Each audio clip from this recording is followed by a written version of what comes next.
Hello दोस्तों, आज की इस कहानी में आप सभी का स्वागत है। इस कहानी में मैं एक लड़के का रोल निभा रही हूँ।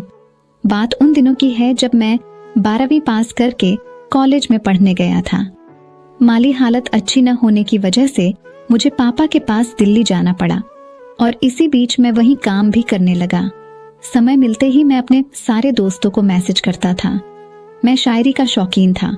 हर रोज नए नए शायरी दोस्तों को भेजता और बदले में वे तारीफ भेजते। हम ज्यादातर बातें मैसेज के जरिए ही करते थे। दोस्तों के अलावा मैं अपनी चचेरी भाभी को भी मैसेज करता था। वे भोपाल में मेरे भाई के साथ रहती थी। मैं और ममता भाभी दोनों जब भी बातें करते तो ऐसा नहीं लगता था कि कोई देवर भाभी बातें कर रहे हैं। ऐसा लगता था मानो दो जिगरी दोस्त बातें कर रहे हैं। एक दिन अचानक मेरे फोन पर एक नंबर से एक प्यारा सा मैसेज आया। मैं पढ़कर बहुत खुश हो गया, लेकिन अगले ही पल मैं हैरान रह गया, क्योंकि जब उस नंबर पर मैंने फोन किया तो फोन का जवाब नहीं मिल सका। मैंने उसी नंबर पर मैसेज किया, कौन हो तुम? उधर से जवाब आया, आपकी अपनी दोस्त। मैंने नाम पूछा तो उसने बताया नहीं, फिर कभी का मैसेज लिख दिया। मैंने सोचा शायद मेरा ही कोई दोस्त मुझे नए नंबर से परेशान कर रहा है। रात को मैंने उस नंबर पर फोन किया। एक लड़की ने फोन उठाया और जैसे ही वह हेलो बोली, मेरे रोंगटे खड़े हो गए। मैंने हकलाते हुए पूछा, कौन हो तुम? मेरा नंबर तुम्हें किसने दिया? तुम कहां से बोल रही हो? उस लड़की ने बताया, मेरा नाम नेहा है। इसके बाद उसने मुझसे कहा कि वह मुझे पहले से जानती है। मेरे बारे में उसने बहुत सारी बातें भी बताई। मैं देखने में कैसा हूं, मेरा कद कितना है वगैरह। मैंने पूछा, मुझे कहाँ देखा आपने? उस लड़की ने कहा, 2 महीने पहले इंदौर रेलवे स्टेशन पर देखा था, तभी से नंबर दो रहे थे। मैं चौंक गया, क्योंकि ठीक 2 महीने पहले मैं अपनी बुआ को छोड़ने गया था। मैं ख्याली पुलाव पकाते हुए सोचने लगा कि एक अनजान लड़की ने अनजान जगह पर मुझे देखा और तब से मेरा फोन नंबर ढूंढ रही है। पहले तो मैं अनजान था, पर अब मैं दोस्ती के नाते उसे ऐसी बातें करने लगा। कुछ ही दिन हुए थे मेरी और उस लड़की की दोस्ती को। इसी बीच उसका एक मैसेज आया जिसमें लिखा था, मुझे माफ कर देना, मैं नहीं चाहती कि हमारी दोस्ती की शुरुआत झूठ से हो। सच तो यह है कि मैंने आपको कभी देखा ही नहीं, बस ममता भाभी के फोन पर आपका मैसेज पढ़ा जो मुझे बहुत पसंद आया।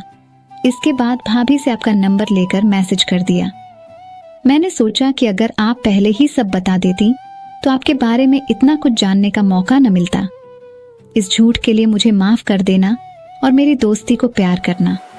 ये मैसेज पढ़कर मुझे थोड़ा गुस्सा तो आया, पर दोस्तों से इस बारे में जब मैंने बात की तो वे भी उसकी तारीफ के पुल बांधने लगे।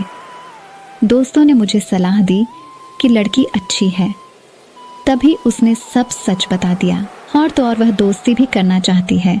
ऐसे सच्चे दोस्त कम ही मिलते हैं। उसे फोन कर और दोस्ती की नई शुरुआत कर।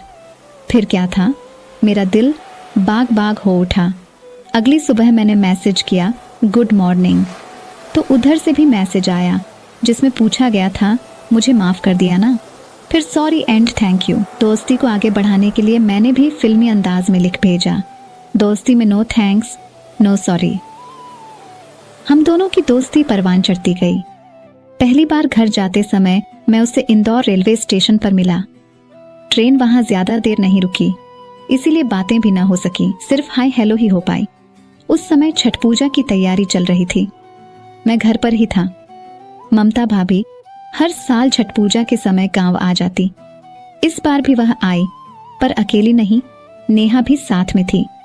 मैं इतना खुश था कि बयां नहीं कर सकता था। मैंने नेहा को अपनी माँ और बहनों से मिलवाया। मैं पूरा दिन उसी के साथ रहा।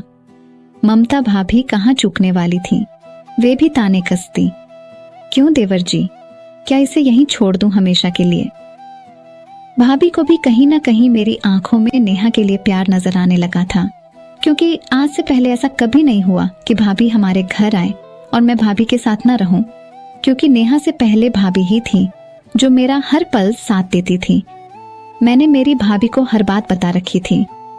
जब मेरी किसी लड़की से बात नहीं होती थी तो मेरी भाभी ही मुझसे बात करती थी और मुझे हर तरह का सुख भी देती थी।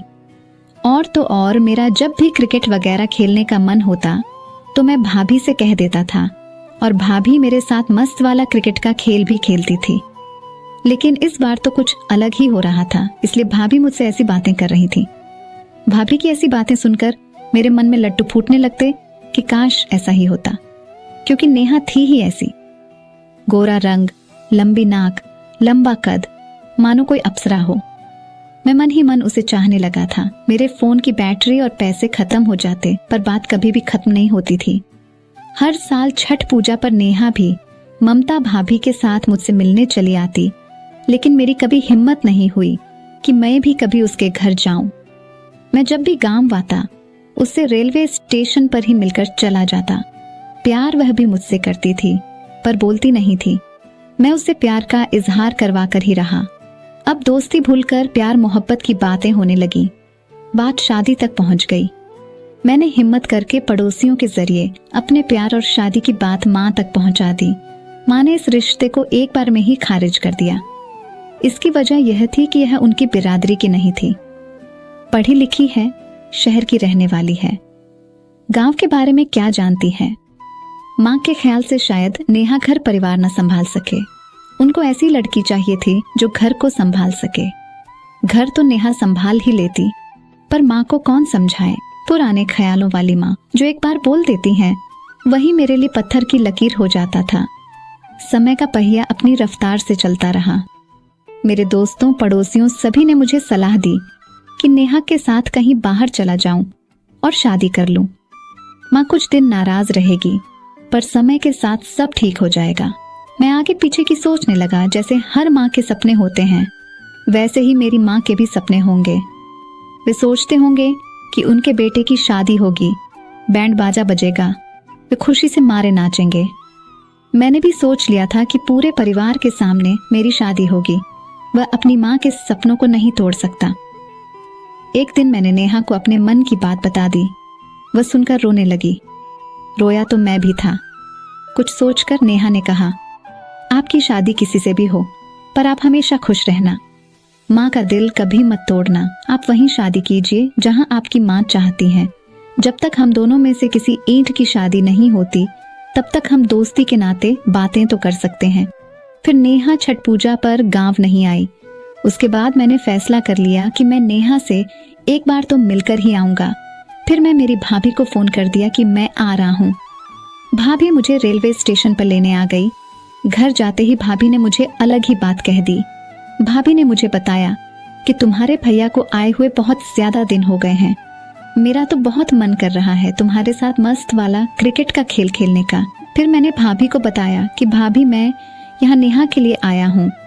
फिर भाभी बोली कि मैं नेहा को यहीं बुला देती और तुम हम दोनों के साथ मस्त वाला क्रिकेट का खेल खेलना। उसके बाद तो दोस्तों आप जानते ही हैं, हम लोगों ने 2 से 3 घंटे तक खूब क्रिकेट का खेल खेला और फिर मैं घर के लिए चल दिया और नेहा को कहा कि अब हम कभी नहीं मिलेंगे। मैं भी उदास रहने लगा। हम दोनों ने क्या क्या सपने देखे थे कि शादी होगी, शादी के बाद घर पर ही वह कोई काम करेगा, नेहा बच्चों को ट्यूशन पढ़ाएगी और वह कोई दुकान चलाएगा। कहते हैं ना कि आदमी जो सोचता है वह हमेशा पूरा नहीं होता, बल्कि सच में सोचा हुआ काम कभी पूरा नहीं होता। जो मैंने सोचा था वह सब तो अधूरा ही रह गया। मेरा नेहा से शादी करने का सपना अधूरा ही रह गया। तो दोस्तों, वीडियो अच्छी लगी हो तो चैनल को सब्सक्राइब जरूर कर दें। मिलते हैं अगली वीडियो में। तब तक के लिए love you and take care.